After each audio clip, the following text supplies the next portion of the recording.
Hey, what's up, guys? Riff here. So, Marvel Rivals continues to do what it does best, and that is provide fun gameplay and appealing character designs to go with it. And that includes both appealing designs of male characters as well as female characters. Now, recently, Marvel Rivals announced one of their upcoming heroes that will be released on April 11th, and that is Emma Frost. And as you can see very shortly here, there's a lot of hype surrounding this character, and I think the reasons are pretty obvious. A lot of people are very impressed with the design here, and it's not anything too new for Marvel Rivals. You can see a more still image here. I think it goes without saying a lot of people are looking forward to getting this hero and some of the skins that'll go with it. And the excitement has definitely boiled over. Some people are really wiling out over this one. If you search up the name Emma Frost, you're going to find literally hundreds of pieces of artwork already, and people are very happy. But also, people are very angry. They're accusing Marvel Rivals of many things, of sexism, of racism even, and they're going to the ultimate crime, which is the worst word that Zoomers have ever discovered, and that is gooner bait and things like that. But anyways, you see this reply right here saying, sorry, but I find it way too explicit. It's not really appropriate for a video game. They're not even saying for Marvel Rivals. They're saying for video games in general. And they continue, sure, this character is often dressed like this in the comics, but nowadays, very few kids read comics, whereas many of them play video games, especially when they're free.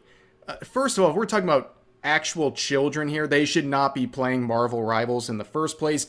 But this whole sentiment right here is very, well, depressing, but also true. Very few kids are reading comic books, and as that reality is faced, we shouldn't cater to it with video games. Like, why would you cater to people not reading the comics?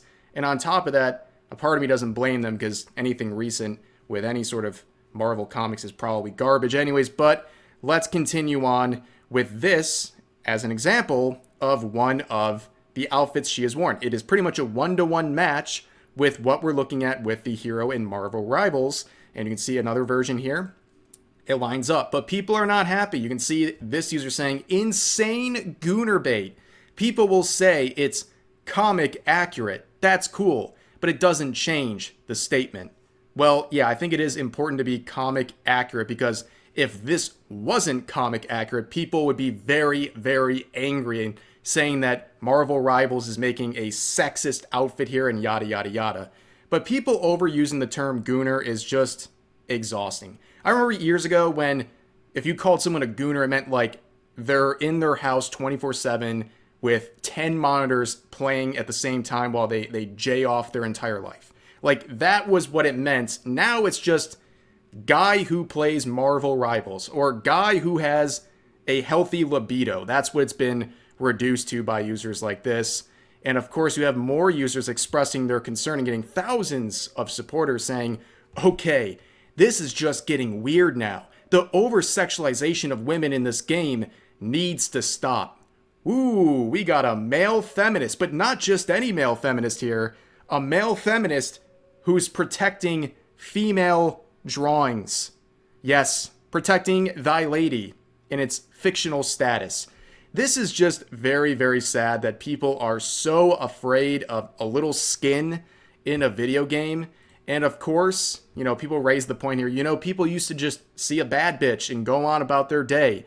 Now we got to sit through 100 think pieces on why men should be sexualized equally. Now, I'm an equal opportunity person when it comes to fan service in games. If you want to sexualize female characters, that's cool. You should also be able to do the same for male characters if that's your preference. It should be equal. If people want to enjoy appealing character designs, everyone should have their preference catered to, whether it's a male character or a female character. I think that is a thing people should be able to agree on. But of course, with Marvel Rivals, they have examples of heroes with very revealing outfits. In fact, I think there's more skin showing here than there is with Emma Frost and other female characters. But of course, our boy Nathan here, the previous user who was complaining about the over-sexualization, would continue on and address that point I just made by saying, and can we stop this dumb comparison acting like these are similar? Both of these men have no cheeks out on display, so please be silent. So I guess a character's only being sexualized if their cheeks are out? Yeah, I don't know. he pulls up basically the two worst examples of male characters, and apparently those are not in any way comparable to what we see on the left. Makes no sense. But of course, we're talking about cheeks out. I mean, just like 2 seconds ago, they released a twerking Venom. His cheeks are out. I don't see you complaining about that or comparing it to what you're complaining about.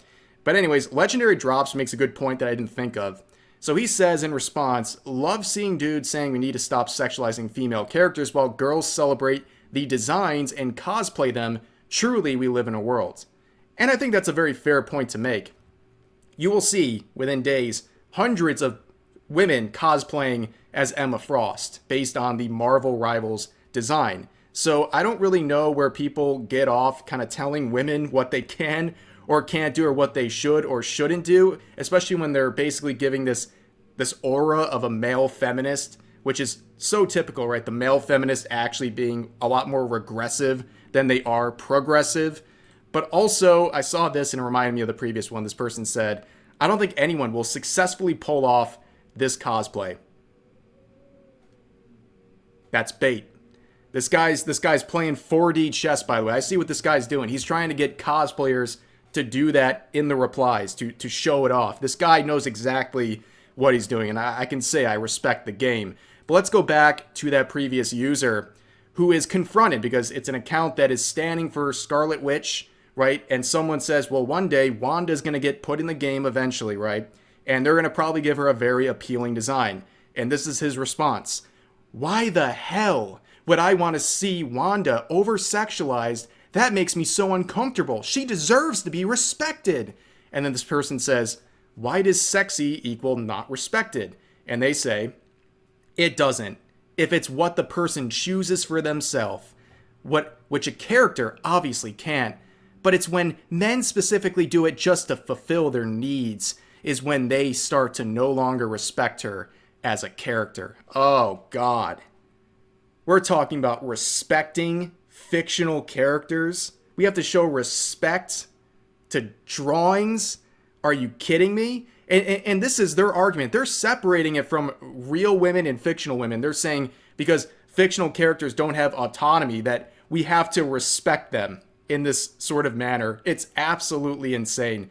Thy fictional lady, I will respect thee. Like, this is some of the saddest energy I've seen in a minute. But also, we have some other comments similar saying, yeah, no, this is too much. This is a game where you kill enemies and stuff. I don't need to see this. If I did, I'd just play one of those poontang games that virgins play to help them jay off since they can't get a girlfriend, announcing my departure like an airport and uninstalling. Respect. Okay, this person's self-aware. I have to give it to them. They're actually self-aware. I mean, they're implying these sorts of games are for them, but also they make their preferences clear. They don't want to see this stuff in the game, and they're leaving. And if I hadn't read this last sentence, you know what my next words out of my mouth would have been? This isn't an airport. You don't have to announce your departure. And that's exactly what they address. So I guess kudos to this user for having some self-awareness. But let's continue on. Some people are not happy about these designs, as I've said. This person's saying this game is genuine ass. Yeah, it's a whole lot of ass, okay? I guess you don't like that. Here's another one saying, Gooner devs. They had many better options, but they always choose this type of skin. Yeah, they're choosing what's going to make them a lot of money. Okay, and that includes the male designs. They want to give appealing designs so people will pay for skins. It's a business. And clearly a lot of people like it. You're in the minority here. I don't know if this person is aware of that. But of course, people don't like the design, including this user saying, she's ugly, I hate R words. Well, I think we all agree with this sentiment right here, but what does this have to do with this design? Am I missing some critical lore? Am I a true tourist here? Am I missing something? Very confusing. Here's another one saying, is she trans? This is an amazing moment and the absolute state of Twitter where I don't know if this person's trying to make a burn or they're trying to make some sort of a self-insert or like some kind of a projection here that they want to see a trans character, like they're genuinely wanting it to be. Yeah, I don't know. Twitter's done that to people. This is at the very least a backhanded comment, I guess. But let's move on. Another one saying Marvel Rivals obsessed with white characters. Ah, of course. This is about race. Of course it is, somehow. Well, unfortunately for this user, if you actually have eyeballs and you search around the game, you'll find multiple black characters, multiple Hispanic characters, multiple Asian characters, and on and on and on. Like, you're not even trying. Like, this is just, like, bait at this point. It's got to be bait, right? Speaking of, here's another post saying, this is just so. Like, they know what they're doing at this point, and it's gross. It is gross to make appealing character designs that people might be interested in. Yes, Marvel Rivals knows what they're doing at this point. It's very obvious. Random afternoon, months after release, still 172,000 in-game players. This game is doing really well, and obviously on the 11th, when this comes out, it's going to be a giant spike once again. People are very excited about this game. It's going to be in here for a long haul, as it appears. But there were some comparisons being made, and I don't know why these people would ever want these comparisons to be made, because it's the ultimate self-sabotage. Again, another post, don't know if it's bait or not, because it's just the status of Twitter right now, but they say, wow, Overwatch has buried Rivals so deep in the past months that they now have to put out naked skins to attract a player base. Again, I don't know if it's bait or not. I'm just working with what I got here. I'm not a mind reader. But that's not a comparison you want to make. Are we kidding me? Like 29,000 in-game players versus almost 200,000, and they had their recent season come out a few months ago. They got a little breath of fresh life here, and then it just tapered right off to now. And it's an all-time low for Overwatch 2, which has always been a disappointment literally since day one, and it's going to continue to be one, and the people defending Overwatch 2 is crazy. Here's another one. I never want to hear people say Overwatch gooner baits ever again. Well, you should be happy people are talking about Overwatch 2 in any capacity at this point. But also, like, are we really saying there's none of that stuff going on with Overwatch? Like, do you understand there's probably more people watching Overwatch Poontang right now than there are people playing Overwatch 2? I'm not even sure if that's impressive or pathetic or both. I don't really know, but that is the state of Overwatch 2 right now. It's just not very good. But people are also comparing this design to a parallel in Fortnite, which I think is a bit of an unfair comparison. I don't think the Fortnite one looks that terrible, and it's less skin, but also it's Fortnite. What are we talking about here? Like, I don't think they're really going for the same type of designs as Marvel Rivals, but the inevitable comparison comes right here. This person saying, I can't imagine why Rivals has been making bank while Concord didn't last 2 weeks. Make whatever you want, but if your budget is in the tens of millions and you had damn well better be making something people actually want to buy. And this side-by-side comparison and these similar comparisons will continue forever. Concord has made itself basically the anchor point, the comparison point for every game that comes out with their character designs. They become the comparison point, and it's always an L for Concord. It's either an L for Concord, or it just shows that the other game looks really bad too. And in this case, Marvel Rivals clears it by a mile, we all know that, including with characters that are black, for example. But anyways, that is the latest on Marvel Rivals, and more people crying and pissing their pants over appealing character designs on Twitter. Hey, what's new? But that's going to do it for this video. As always, feel free to share your thoughts about today's topics in the comment section down below. Hope you guys enjoyed the video, and I'll see you next time.